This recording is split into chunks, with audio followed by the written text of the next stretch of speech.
Good morning and greeting of the day once again and welcome back to my YouTube channel. आज का जो topic है वो anti psychiatric medication से मैंने सेलेक्ट किया है और जो ग्रुप मैंने सेलेक्ट किया है वो बहुत इंपॉर्टेंट है, एंटी साइकोटिक मेडिकेशन, और उनके एडवर्स इफेक्ट के ऊपर हम फोकस करेंगे एज ए टॉपिक और आपके एग्जाम के लिए ये बहुत इंपॉर्टेंट है. So let's go to the board ना. First of all, let us see what is the topic on the board: antipsychotic medication and adverse effect, right? और इसमें the point here is to understand कि ये क्यों side effect develop होते हैं. और ऊपर मैंने लिखा है कि एक्स्ट्रा पैरामिडल इरिटेशन, यानी जो मेडिकेशन हम दे रहे हैं क्लाइंट को वो ब्रेन सेल के मोटर फंक्शंस को इरिटेट करना शुरू कर देते हैं. और मैं उसका रीज़न आपको बताऊंगा कि Y antipsychotic medication begin to irritate the brain motor function area of the brain cell. उसमें वो जो टॉपिक हमें टीच करता है कि इसमें जो अगर as a matter of principle ये है, principle of this prescription of this medication ये है कि फिजिशियन को बहुत ही माइल्ड डोज से स्टार्ट करना चाहिए to the patient and continue review and evaluate करना चाहिए एंड देन उसकी डोज को इंक्रीज डिक्रीज करना चाहिए, राइट. लेकिन यहाँ पर एक एरर होता है, बाय मिस्टेक कह लीजिए, या फिजिशियन इस पॉइंट का ध्यान नहीं रखा, प्रिंसिपल का ध्यान नहीं रखा, तो उसमें उसने जो इनिशियल डोज थी वो एक बड़ी स्ट्रॉन्ग मेडिकेशन को सिलेक्ट किया और फिर उसकी हाई डोज दे दी और उसी के कारण ये जो irritation of the extra pyramidal है, जो मोटर फंक्शंस परफॉर्म करते हैं सेल, सेरिब्रल सेल, वो उनको इरिटेट करना शुरू कर देती है. और ये इरिटेशन जो है maybe after the first second third dose से ही स्टार्ट हो जाएगा. So what are those irritations? Let's go. How the motor function यानी मोटर इम्पल्सेस का ट्रांसमिट होना from the brain to the muscular system, वो कैसे हमारे मस्कुलर सिस्टम को इफेक्ट करेंगे when the adverse effect begin to start. So let's go. So number one is, हम इसके जो साइड इफेक्ट हैं उसको हम दो में डिवाइड करेंगे: early sign of the side effect and then later sign of the side effect. तो पहले मेरा जो फोकस होगा वो होगा कि अर्ली साइन कब डेवलप होते हैं और वो कौन कौन से हैं. तो first of all the first point is कि अर्ली साइन जो हैं वो फर्स्ट या सेकंड या थर्ड डोज लेने के बाद ही स्टार्ट हो जाएंगे, इसीलिए हम उनको अर्ली साइड इफेक्ट की कैटेगरी में डालते हैं. सो यहाँ मैंने लिखा है डिस्टोनिया है, अक्थेजिया है, अकनेजिया है एंड देन सीडोपार्किंसन है. और इन्हीं की जो फर्स्ट लेटर है उनको मैंने बाहर निकाला है. इसका डी है, इसका ए है, इसका ए है और इसका पी है. So it's a Daph. Daph word आपके लिए एक मैं फार्मूला दे रहा हूँ कि आपको कभी भी ये चार जो मस्कुलर इम्पेयरमेंट हो रही हैं because of the antipsychotic medication, ये आपको नहीं भूलेंगे, राइट. सो हमेशा आप कोई ना कोई फनी नेम बनाइए, कोई कोड बनाइए जिससे आपको याद रहे. सो डिस्टोनिया में जो बात आ रही है वो ये आ रही है कि यहाँ पर जो मसल्स का जो नॉर्मल टोन है वो डिस्टोनिया है, राइट. मसल का जो नॉर्मल टोन है उसमें कहीं ना कहीं impairment. So the first one is dystonia. Dystonia को पहले आप समझिए कि एक नॉर्मल मसल का टोन होना चाहिए, लेकिन यहाँ पर जब आप डिस लगाते हो तो इसका मतलब जो normal tone of the muscle है वो इम्पेयर हो गया है because of the side effect of the antipsychotic medication. तो उसमें जो अब आप मसल को ऑब्जर्वेशन करेंगे तो ये आप ध्यान रखिए कि वहाँ पर पेशेंट जो है कि ग्रिम्सिंग कर रहा है. नंबर टू कहता है कि टॉर्टिकॉलिस है. टॉर्टिकॉलिस का मतलब है कि वो अपनी नेक को एक तरफ ऐसा करेगा और ऐसे ऐसे ऐसे ऐसे हिलाता रहेगा. दिस साइन जो है is known as a torticollis. और फिर आप देखेंगे कि जो पेशेंट के जो मसल जो है उनके अंदर स्पाज्म है और वो जो स्पाज्म है वो इंटरमिटेंट है. तो ये कुछ साइन डेवलप होंगे राइट फ्रॉम द बिगिनिंग में, जिनको हम अर्ली साइन कह रहे हैं of the adverse effect of the drugs, right. और ये पॉसिबली जो है जैसे मैंने बोला कि वन फर्स्ट है, सेकंड है, थर्ड डोज के बाद ही स्टार्ट हो जाएगा. एक आरएन जो मेडिकेशन देती है अपनी ईच शिफ्ट के अंदर बहुत क्लोजली उनको ये ऑब्जर्वेशन करनी चाहिए, और ताकि वो इमिजिएटली अगर एक भी साइन को ऑब्जर्वेशन करती है जो मेडिकेशन से पहले नहीं था, अब आपके ऑब्जर्वेशन में है, तो आपका जो फर्स्ट एक्शन है on the basis of priority immediate, वो है स्टॉप मेडिकेशन, डॉक्यूमेंटेशन करिए अपनी ऑब्जर्वेशन को and notify the physician, that is immediate, right. Number 2 वो कहता है अकथेजिया। अकथेजिया में वो कह रहा है कि there is increase motor energy, यानी बहुत सारी excessive abnormal motor impulses travel कर रही हैं from the brain to the body, यानी एक ऑर्गेनाइज यूनिफॉर्म सिस्टम के accordingly, according to the body requirement के अकॉर्डिंगली वो ब्रेन से डिलीवर होके मसल्स की तरफ नहीं आ रही, बल्कि एक्सेसिव है, बहुत रैपिड हैं और बहुत ही अबनॉर्मल है। सो ये याद रखिए, उसकी वजह से क्या होगा कि हमारे जो मसल्स जो हैं अब वो हाइपरटोनिक स्टेट में है। तो हाइपरटोनिक में इसलिए हो रहे हैं because there is increase motor energy to the muscles, right. उसमें पेशेंट एजिटेटेड होगा, हाइपर होगा, उसकी लेग जिटरिंग करेंगी, रेस्टलेस फेस में होगा।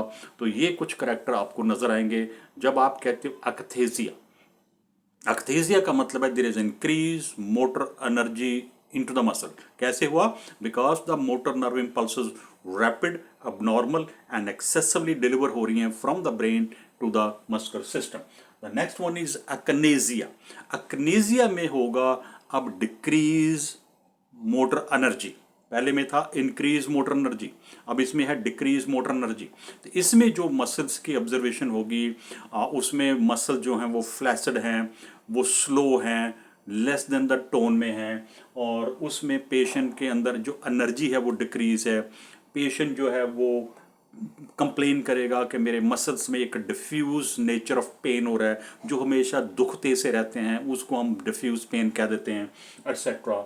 हाइपोटोनिया एटसेट्रा होगा, यानी decrease tone and the function of the muscle system, ये इसमें रहेगा। And the next one is pseudo Parkinson.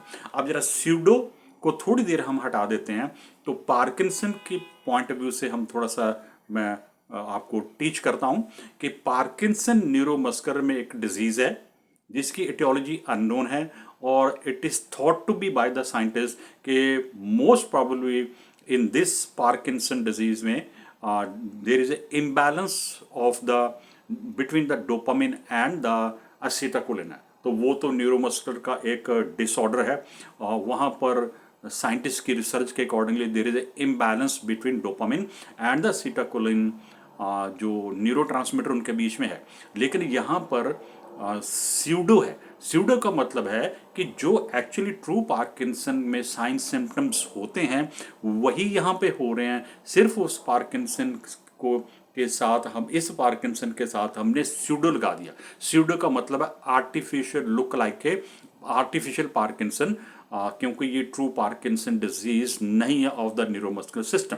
यहाँ पर जो same set of sign symptom आपको दिखाई दे रहे हैं as a side effect of the antipsychotic medication, they are truly resembling with those sign of sign symptom of the Parkinson. So इसलिए इसको नाम दिया गया है स्यूडो पार्किंसन। तो इसमें जो साइन होंगे वो वही होंगे कि पेशेंट को ट्रेमर होगा, उसका फेस जो है मास्क लाइक होगा, उसके फेस के ऊपर कोई एक्सप्रेशन आपको नज़र नहीं आएंगे, आपको लगेगा कि वो आपकी तरफ जैसे घूर रहा है, वो बिना ब्लिंकिंग आपको देखता जा रहा है, that is staring of the eyes, no blinking, no facial expression etcetera, और नो फेशियल एक्सप्रेशन एटसेट्रा। तो ये इसके कुछ करैक्टर होंगे। ये बहुत अर्ली विद द डोज 1, 2, 3 लेने के बाद ही डेवलपमेंट हो जाएंगे, और जिनको मैंने नाम दिया है DAP. DAP is dystonia, a is akathisia, next a is akinesia, and the last one is pseudo Parkinson. So let's move further. और अब अर्ली जो साइड इफेक्ट के जो साइन थे उसके बाद हम बात करेंगे कि लेटर कौन से जो साइड इफेक्ट हैं वो डेवलप होते हैं। सो जो लेटर डेवलप होते हैं उनके लिए बहुत एक स्पेशल नाम है, और वो स्पेशल नाम का नाम जो है वो है tardive dyskinesia. Tardive dyskinesia, so it is a tardive dyskinesia इसको टाइटल दिया गया और इसके अंदर तीन जो चेंजेस हैं और तीन जो डेवलपमेंट होंगी एज ए साइड इफेक्ट उसको जरा देखिए। First of all let us focus on, first of all you must know it के there is a involuntary movement, right. आप जो भी बॉडी का एरिया आप एग्जामिनेशन करने जा रहे हो, ऑब्जर्वेशन कर रहे हो, there is a involuntary muscular movement.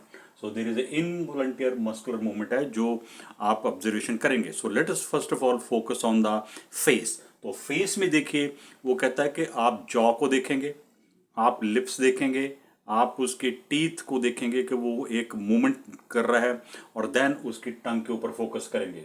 सो वो कहता है कि जॉ के इर्द गिर्द आप देखेंगे तो ये जो मसल्स है इसके around that there is a involuntary uncontrolled movement है जो अपने आप होती जा रही है। नंबर 2, आप देखेंगे पेशेंट को अपने लिप्स अंदर करके, जैसे होता है ना लिप्स को काटना, ऐसे करके वो ऐसा बार बार करता रहेगा, that's lip smacking.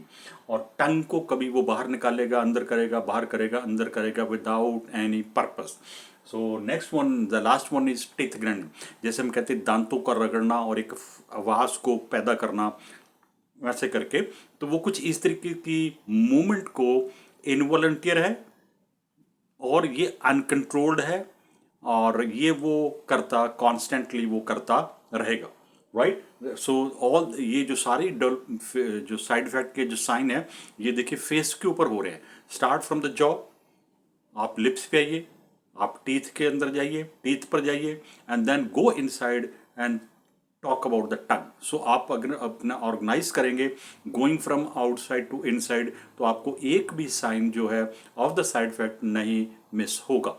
The next one is कि पेशेंट को आप देखेंगे कि वो उसका ब्रीदिंग पैटर्न देखेंगे तो वो बहुत ही जोर लगा के और पेट फैला के, ये आपको जरूर से आना चाहिए कि डायफ्रामेटिक मूवमेंट अगर हम कह रहे हैं as a sign of the side effect तो उसमें क्या करता है। आप देख रहे हो कि पेशेंट बहुत ही जोर लगा के और अपना पेट फुला फुला के सांस ले रहा है। नॉर्मल इंडिविजुअल ऐसे ब्रीदिंग नॉर्मली नहीं करता, वो स्मूथली करता है और उसकी कोई साउंड जनरेट नहीं होती, और देन कोई उसमें डिस्कम्फर्ट एक्सेट्रा क्लाइंट फील नहीं करता, किसी भी तरह की कोई एफर्ट्स उसको ब्रीदिंग के लिए नहीं करनी पड़ती। लेकिन इस क्लाइंट में आप देखेंगे कि वो अपना पेट फुला फुला के सांस लेता है, और दिस इज एब्सोल्युटली एग्जॉस्टिंग है। इसकी ये बहुत सीवियर डिग्री ऑफ इम्पेयरमेंट है of the respiratory muscle. Respiratory being a vital system of the body, ये अगर सीवियर डिग्री में ये हो रहा है तो at one point of time उसकी ब्रीदिंग जो है वो सीवियरली इम्पेयर हो सकती है और रेस्पिरेटरी फेलियर में क्लाइंट जा सकता है। तो ये तो इसका हो गया कि अगर वो सीवियर डिग्री है तो। और देन नेक्स्ट एक बहुत ही इसका part of very special character है कि जब patient go to sleep maybe in the afternoon और अदरवाइज नाइट टाइम में जब वो when he goes to the sleep, और ये जो डायफ्रामेटिक पैटर्न ऑफ रेस्पिरेशन है ये डिसअपेयर हो जाएगा। When he gets up in the morning फिर से उसको वो स्टार्ट होगा। होल डे ये एक exhaustive and wasteful energy through this pattern of breathing होता रहता है। It's terrible. Now then last one is a tic. Tic में आप देखेंगे ये पेशेंट जो है अपनी इंडेक्स फिंगर और ये थंब के साथ ऐसे ऐसे करता रहेगा, ऐसे ऐसे करता रहेगा जैसे उसके इन दोनों के बीच में कोई नीडल है, पिन है, जिसको वो रोल ऐसा ऐसा करता रहेगा। Whenever you go there to the bed side of the patient, और आप देखेंगे कि वो यही कर रहा है। लेकिन एक इसका स्पेशल पार्ट 2 है, वो ये है कि अगर उसको कोई एक्टिविटी करनी है, जैसे उसको अपनी शर्ट पहननी है, बटन लगाने हैं, या उसको ग्लास उठा के पानी पीना है, यानी there is a purposeful activity, तो ड्यूरिंग दैट पर्पसफुल एक्टिविटी ये जो पिल रोलिंग है वो स्टॉप हो जाती है। जब वो पर्पसफुल एक्टिविटी को फिनिश अप कर लेता है देन अगेन वो फिर ऐसे ही करता रहता है। सो ये 3 साइन इसमें बहुत इंपॉर्टेंट है, ये लेट डेवलप होंगे, और इसमें जो diaphragmatic respiratory pattern of movement है वो बहुत ही could be fatal sometime. So to continue with the antipsychotic medication के जो साइड इफ़ेक्ट हैं, और उसका जो थर्ड पार्ट में I am going to do it now, और वो है इसका neuroleptic malignant syndrome, right. Neuroleptic malignant syndrome. So इसमें क्या है, क्या डेवलपमेंट है, what are those sign of the side effect जो सीवियर डिग्री के होंगे. नंबर वन वो कहता है कि first of all you must know it कि जब पेशेंट को एक high potent and large number of जो मेडिकेशन है वो प्रेस्क्राइब करी गई है. So there is a high potent and large dose जो प्रेस्क्राइब करी गई है right from the initial dose से ही, तो वो जो पेशेंट है वो at the high risk of neuroleptic malignant syndrome के जो साइड इफेक्ट हैं वो उनके ऊपर वो एट हाई रिस्क है. So let's go and do it. What are those sign of side effect.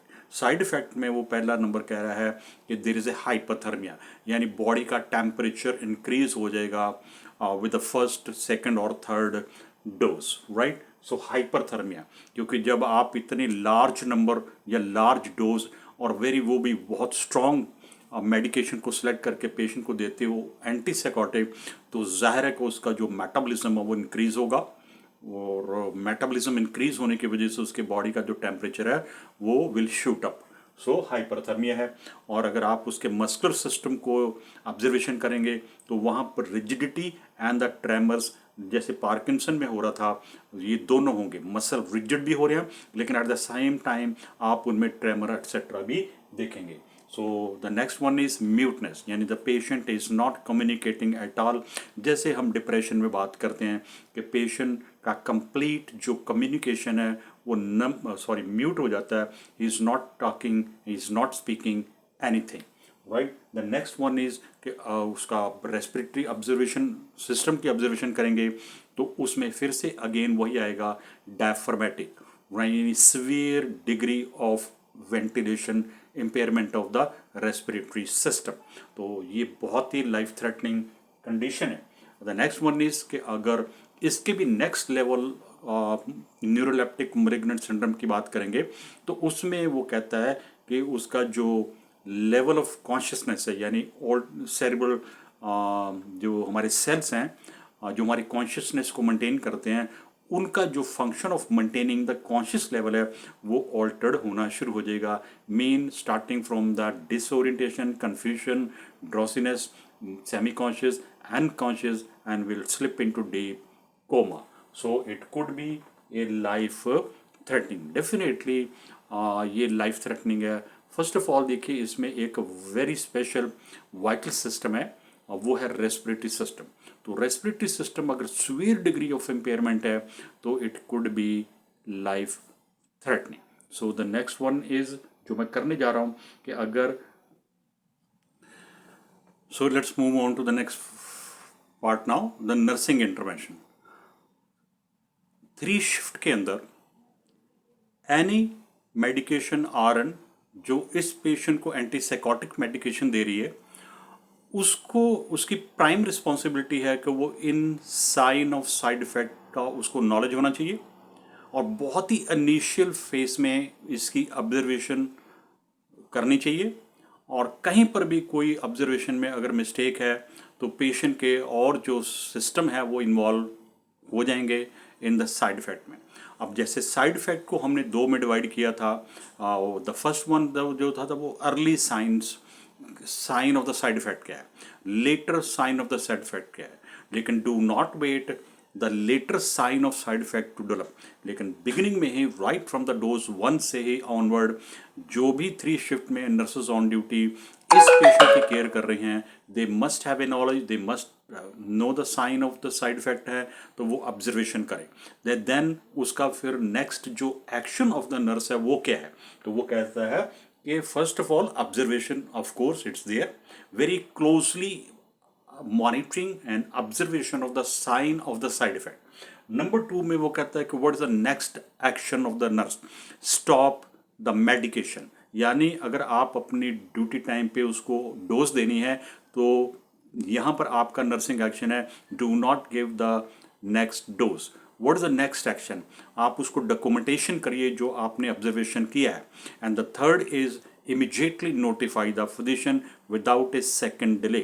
There is no other action, right? And then मैं वो ड्रग्स पॉइंट आउट करने जा रहा हूँ कि अगर फिजिशियन प्रेस्क्राइब करेगा तो उसमें से कौन सी ड्रग बेस्ट है, या वो कौन सी हमारे टॉपिक के अंदर हमारे सिलेबस में वो ड्रग्स रिटन हैं और उनके बारे में हमें पता होना चाहिए। सो द ड्रग्स जो है, of course physician is going to decide कि what drug to be prescribed for this patient. So number 1 is a cogentin, number 2 is a artane, number 3 is a acantone, and number last one जो है वो कैमाड्रिन है।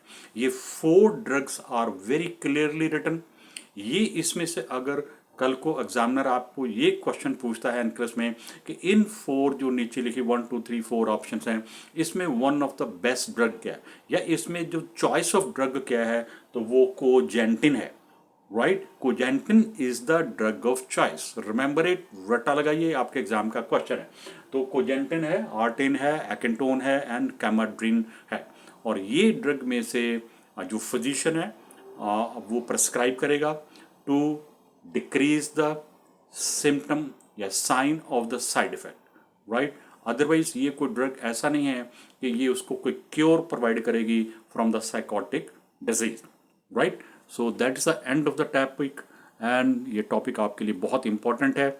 और one last thing I want to remind you कि मेरी website dolphinrn.com, dolphinrn.com को आप एक बार विजिट करिए, एक्सप्लोर योर नीड्स दे रहे हैं, नीड क्या हैं, प्रोग्राम्स वहाँ पे दिए हुए हैं, ऑफ़र वहाँ पे दिए हुए हैं, फीस स्ट्रक्चर बहुत अफोर्डेबल है, और आपको कुछ भी वहाँ से अगर सेलेक्ट करना है, आपको बाय करना है, तो कांटेक्ट मी, मेरा ईमेल आईडी वहाँ पर है, मेरा फ़ोन नंबर वहाँ पर है। So it's a dolphinrn.com।